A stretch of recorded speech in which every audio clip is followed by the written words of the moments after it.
on their takeoff wall. Followed by 10 seconds later will be 6, 4, 5, and back sections 7, 8 and 9. Around about 100 knots up to 150 miles an hour, the nose wheel comes off the runway before the aircraft lifts off at about 130 knots.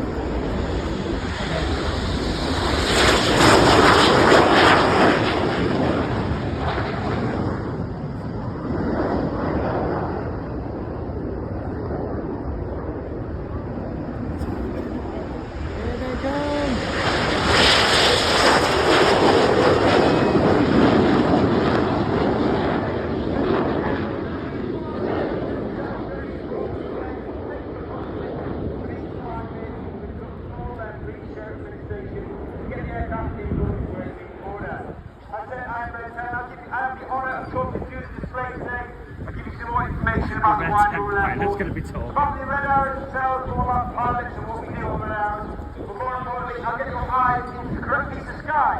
So you do not miss a single second of the action of our 2025 display.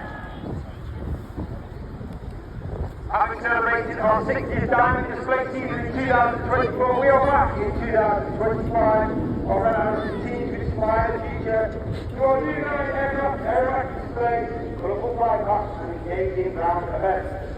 And we do this through a combination of those fantastic displays of thrilling aircraft displays, using colourful flight paths, engaging ground events, and wrap up really time to showcase the very best of the area and represent the UK on a global stage.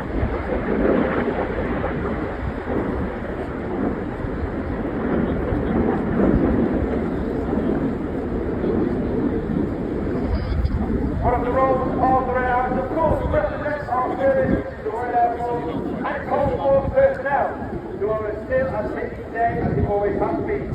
Building our operational mindset that we need to for the threats that we face, enhancing our resilience, readiness and utility. The Royal Air Force first purpose is to provide global air and space power to provide our nation and help it prosper alongside our NATO and allied partners. The Royal Air Force is often seen as the UK's first responder, always ready to fly and fight now and in the future globally within NATO. And we do this by getting the basics right, ensuring our people, our infrastructure and training and support are all fit for current and future operations. High-end warfighting starts with the basics. And of course, Red Arrows are global ambassadors for Great Britain and United Kingdom, and we are proud to take our red, white and blue across both the UK, Europe and the world, showcasing the excellence of the area and represent the UK at home and overseas with our world-leading display of the threat of Great Britain. As the team are now at our rear, they'll get themselves ready, they'll prepare the aircraft, they'll trim the aircraft off, they'll prime their smoke pods to get our red, white and blue ready for our display. There are three types of displays we can do, it's either full, rolling or flat, and that is depending on cloud-based and or airspace. Of course, there's no airspace restrictions here at the Air Tattoo, so we will be restricted by cloud-based.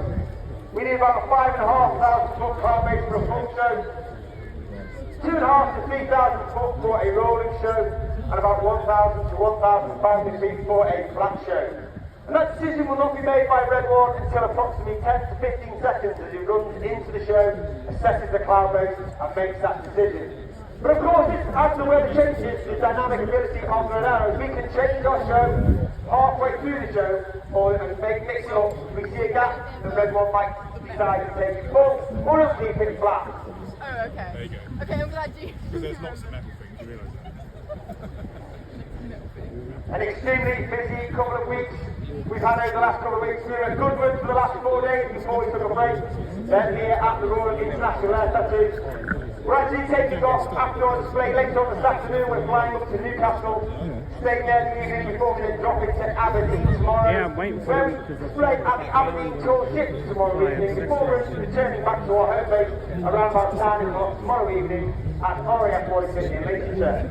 We'll then take 2 more days off before we then start the next push into next weekend, Wednesday through to Sunday, and then finally we get to take 10 days leave before we then come back for the second half of the 2025 display, which will run all the way through to October.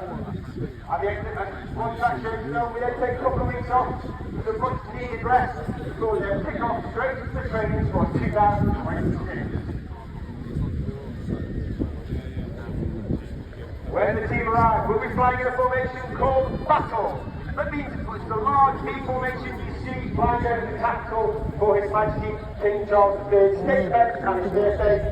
And all even numbers on the right hand side, 2468, all the odd numbers on the left hand side, 3579. But please put your hands together for the 2025 Royal Air Force Aerobatic Team.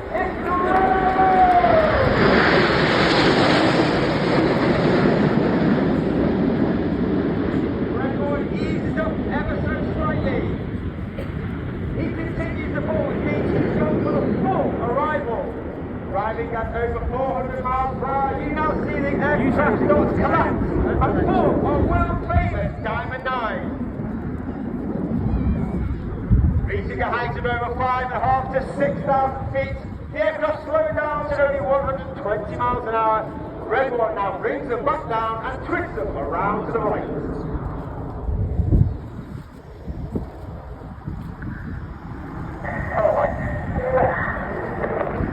Leading the team for his second year as Red One, the team leader is squad leader John Bond, known as Bondy. Bondy's actually done 7 years in total on the Red Arrows. Before taking a break in 2023, he then came back last year as the team leader, his second year as the team leader. Former Typhoon pilot, former qualified flying instructor on the Tucano, where he was the Tucano display pilot in 2012. The aircraft now moves into 9 Arrow. Once again, from the right, the Red Arrow.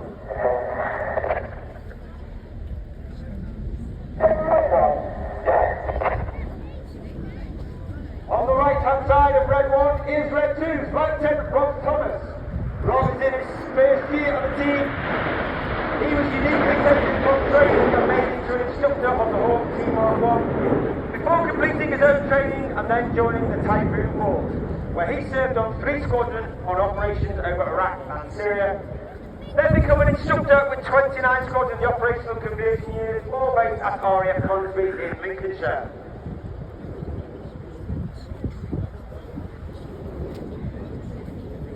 You now see the centre section move forward. It's actually the wings of the formation moving rearwards. For one of the widest formations that we fly in the Red Arrows.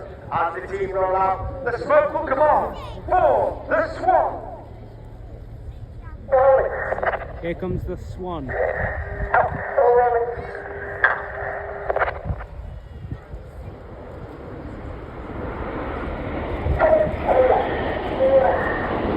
can hear those commands from Red One. They're almost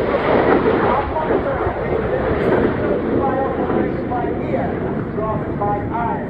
And that means we listen to his words and commands, and the pilots on the outside of the formation have put their input into control column just a little bit earlier than those on the inside to ensure that our formation moves as one, rather than a ripple effect down the wing. You'll now see Reds 8 and 9 collapse inwards to form the shape of one of the most iconic aircraft in aviation history. The Concorde.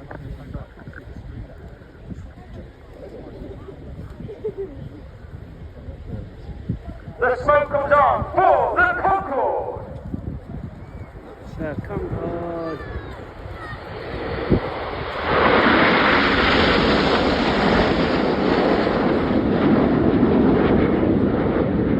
On the left-hand side, that section there is Red 3 Flight Tech and Engineering, known as Mata. Mata is in his first year of the team. He flew the 88B, which is a Harrier variant, went on to change to the United States Marine Corps, before then coming back to the UK and joining the world famous 617 Dambuster Squadron, where he flew the newest Royal Air Force fighter aircraft, the F-35B Lightning, at RAF Marham in Norfolk. Now see then 2 and 3 move upwards. The rear sections form that delta wing shape. Because 2025 celebrates the 20th anniversary of the Royal Air Force Typhoon display team. In from the right, to give a nod to that anniversary of the Typhoon display team, this is Typhoon!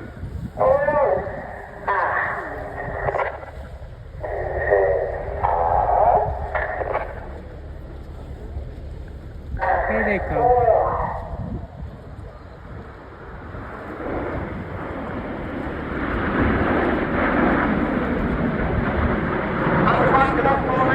At the right-hand side, all the way to the back, is Red Bull, running it just McCann. He's working extremely hard, looking through the formation at the Red 1. Because we take all our formation references from Red 1, and not necessarily the aircraft that's on the inside.